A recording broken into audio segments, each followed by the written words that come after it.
Dans un contexte international marqué par des tensions exacerbées et des incertitudes constantes, une lueur d'espoir surgit soudainement, comme le prélude d'un changement radical dans le conflit ukrainien. La récente décision conjointe des États-Unis et de l'Ukraine de mettre en place un cessez-le-feu intérimaire de 30 jours ouvre une nouvelle ère où chaque mot et chaque geste semblent porteurs d'une possibilité de paix durable. Ce tournant stratégique, salué par de nombreuses voix influentes, met en exergue la volonté de stopper l'hémorragie de violence, de rétablir l'ordre et de redéfinir les rapports de force dans un monde en pleine mutation. Le député démocrate de Floride, Jared Moskowitz, membre du comité des affaires étrangères, s'impose dès le début du débat comme une figure déterminante. Avec un mélange d'optimisme mesuré et de prudence, Moskowitz souligne que la décision de réactiver l'aide militaire ainsi que le partage du renseignement avec l'Ukraine constitue une nouvelle positive dans la gestion du conflit. Selon lui, le retour à la normale de ces mécanismes, longtemps mis en pause, représente une étape cruciale qui met en lumière le changement de cap de l'administration américaine. En effet, il avait été déconcerté par l'inconsistance des mesures appliquées à certains partenaires. La rigueur envers des pays comme le Canada, l'Ukraine ou le Groenland contrastant avec un traitement plus clément réservé à des nations telles que la Russie et l'Iran. La levée de ces pauses marque ainsi la reconnaissance d'Ukraine en tant qu'allié stratégique essentiel et recentre la responsabilité sur la Russie en matière de cessation des hostilités. À la lumière de ce changement de dynamique, Jan Bremer, fondateur et président d'Eurasia Group et de Xeromedia, apporte un éclairage supplémentaire. Pour Bremer, la réactivation de l'aide militaire et le rétablissement du partage du renseignement, bien que dépendant en partie de la réaction russe, modifient de manière significative la donne. Il insiste sur le fait que, même si l'on ne peut pas prétendre que cette mesure ramène immédiatement l'Ukraine dans la ligne de faveur d'anciens dirigeants américains, elle montre néanmoins que Kiev dispose désormais d'une marge de manœuvre stratégique pour accepter les termes imposés par Washington. Ce geste se révèle d'autant plus salutaire dans un contexte électoral où la promesse de mettre fin au conflit avait résonné tant chez les démocrates que chez les républicains, un électorat fatigué par l'ampleur des violences et assoiffé d'une paix véritable. Toutefois, l'ombre de la Russie plane toujours sur ces avancées. Pour Jan Bremer, bien que l'Ukraine ait adopté les termes d'un cessez-le-feu de 30 jours, l'attitude de Vladimir Poutine demeure imprévisible. Le dirigeant russe, qui n'a pas encore réussi à réintégrer l'ensemble des territoires occupés, demeure déterminé à recouvrer ce qu'il considère comme légitime. Dans cette optique, Bremer estime qu'il est peu probable que Poutine accepte immédiatement les conditions proposées par Washington. En réalité, il privilégie sans doute une négociation en face à face avec le président américain, une rencontre qui permettrait de débattre d'un accord plus global, englobant bien au-delà de la simple question ukrainienne. Pour Poutine, l'enjeu dépasse le cadre d'un cessez-le-feu temporaire et s'inscrit dans une stratégie de redéfinition de l'influence russe sur l'échiquier international, où l'Ukraine ne représente qu'un élément parmi d'autres. Sur la scène internationale, le secrétaire d'État Marco Rubio, intervenant depuis l'Arabie saoudite, déclare sans équivoque que la balle est désormais dans le camp de la Russie. En effet, après que des responsables américains et ukrainiens se soient entendus sur ce cessez-le-feu de 30 jours, c'est au Kremlin de réagir et de prendre position. Ce message, porté par Rubio, se veut à la fois ferme et déterminé. Si la Russie refuse d'accepter ces conditions, elle sera clairement identifiée comme l'obstacle majeur à la paix. Ce positionnement, associé à la décision de réactiver immédiatement l'aide militaire et le partage de renseignements, mesure qui avait été suspendue suite à une réunion houleuse à la Maison-Blanche, représente une double victoire pour l'Ukraine et ses alliés, renforçant ainsi la pression sur Moscou. Alex Marquardt, correspondant en Arabie saoudite, apporte des précisions sur les répercussions concrètes de cette annonce. D'emblée, il souligne que ce qui devait initialement être une séance d'écoute des positions américaines s'est transformé en une proposition bien concrète et ambitieuse. Plutôt que de se contenter d'un cessez-le-feu partiel, les États-Unis ont proposé un arrêt total des hostilités pour une durée minimale de 30 jours, avec la possibilité d'envisager une prolongation. Cette initiative, qui s'inscrit dans la continuité de la réactivation des mécanismes d'aide et de renseignement, vise à créer un espace de répit indispensable pour envisager des négociations sérieuses. La portée de cette mesure ne se limite pas à un simple geste symbolique, mais se présente comme un levier de pression diplomatique destiné à forcer Moscou à repenser sa stratégie. Du côté européen, Kaja Kallas, diplomate en chef de l'Union européenne et ancienne première ministre d'Estonie, apporte également son témoignage depuis New York. Confrontée aux défis quotidiens d'une métropole en proie au chaos du trafic, Kallas exprime un optimisme prudent face aux annonces de Rubio. Selon elle, les échanges avec les responsables ukrainiens ont été constructifs et la rencontre a permis de poser les bases d'une coopération renouvelée. Toutefois, elle ne cache pas que le cessez-le-feu proposé ne comporte pour l'instant aucune garantie de sécurité supplémentaire.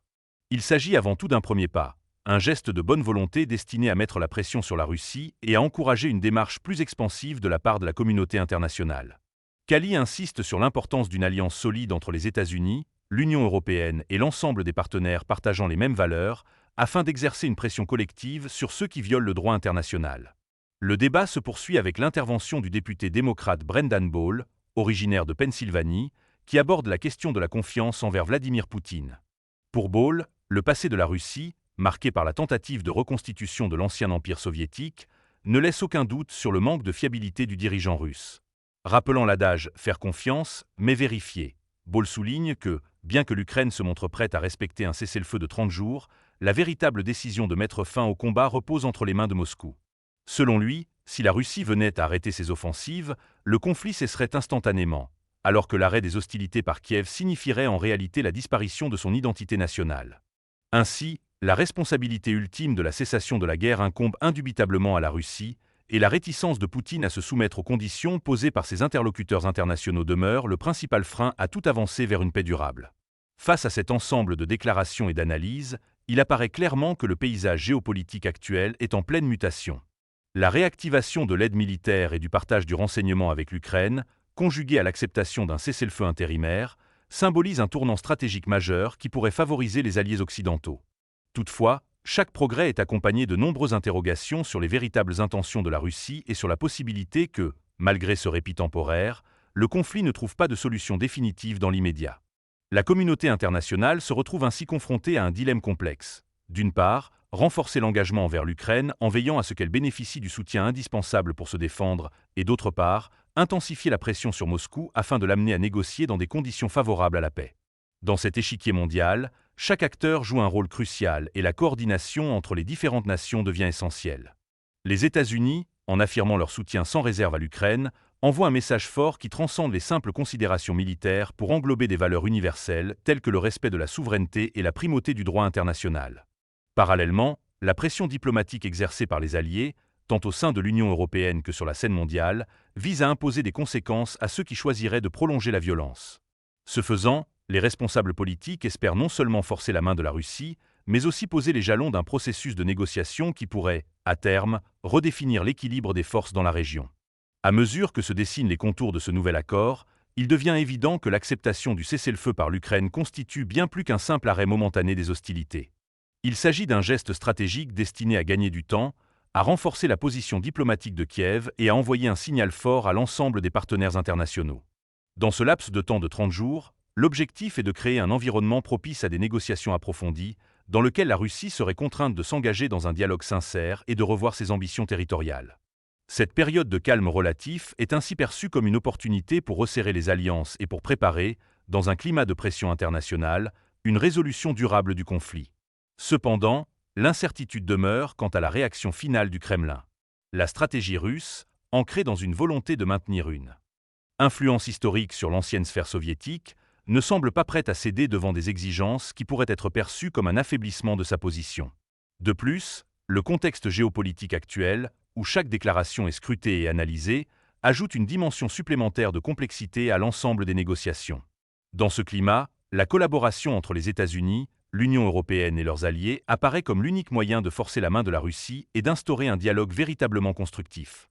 En définitive, la mise en place d'un cessez-le-feu intérimaire de 30 jours, associé à la réactivation des aides militaires et du partage du renseignement, représente une avancée significative dans une situation qui semblait jusque-là sans issue. Ce geste, bien que symbolique, est porteur d'un message clair. La communauté internationale, par le biais de ses alliances stratégiques, refuse de tolérer la poursuite des violences et exige que le respect du droit international soit rétabli. À travers cette démarche, il est espéré que la Russie sera incitée à repenser sa stratégie et à se soumettre à un processus de négociation qui permettra, enfin, de mettre fin à un conflit meurtrier. Ainsi, dans cette période charnière, chaque acteur, qu'il s'agisse des responsables politiques américains, des diplomates européens ou des représentants ukrainiens, contribue à la construction d'un avenir où la paix et la stabilité pourraient redevenir des priorités partagées. Les déclarations de figures telles que Jared Moskowitz, Jan Bremer, Marco Rubio, Kaja Kali et Brendan Ball forment autant de pièces d'un puzzle complexe dont l'assemblage conditionnera le destin de l'Ukraine et l'équilibre des relations internationales pour les années à venir. La pression internationale, conjuguée à une volonté renouvelée d'engagement et de dialogue, pourrait bien représenter le catalyseur d'un changement majeur, transformant un cessez-le-feu temporaire en une véritable trêve durable. Au final, L'initiative de ce cessez-le-feu de 30 jours doit être envisagée non pas comme une solution définitive, mais comme le point de départ d'un processus de négociation indispensable. La transition vers une paix durable reposera sur la capacité des alliés à rester unis et à faire preuve de fermeté face aux provocations, tout en ouvrant la porte à un dialogue qui redonnera espoir aux populations meurtries par des années de conflits. En attendant, le monde observe, avec une attention mêlée d'espoir et de scepticisme, la manière dont la Russie choisira de répondre à cette proposition qui, pour l'instant, représente la meilleure opportunité de mettre fin à une guerre qui semble ne jamais vouloir s'arrêter. Dans cette ère de turbulence, le message reste limpide. Il est urgent de mettre un terme aux violences et de restaurer la confiance entre les nations. Seule une action collective, fondée sur le respect des principes du droit international et la solidarité entre alliés, pourra offrir à l'Ukraine et au monde entier la chance de tourner la page sur un conflit dévastateur. L'avenir repose sur l'équilibre fragile entre la pression diplomatique et l'engagement militaire, une dualité qui, si elle est bien gérée, pourrait ouvrir la voie à une paix tant attendue. Chaque pas en avant dans cette direction représente une victoire pour la justice, la dignité et la stabilité mondiale. La route reste semée d'embûches, mais l'initiative actuelle prouve que même dans les moments les plus sombres, l'espoir peut émerger et servir de levier pour des changements profonds et durables. C'est dans cet esprit de résilience et d'unité que les acteurs internationaux doivent continuer à œuvrer, en espérant que ce cessez-le-feu intérimaire ne soit que le prélude d'une ère nouvelle, où la paix et la coopération l'emportent sur la violence et la division.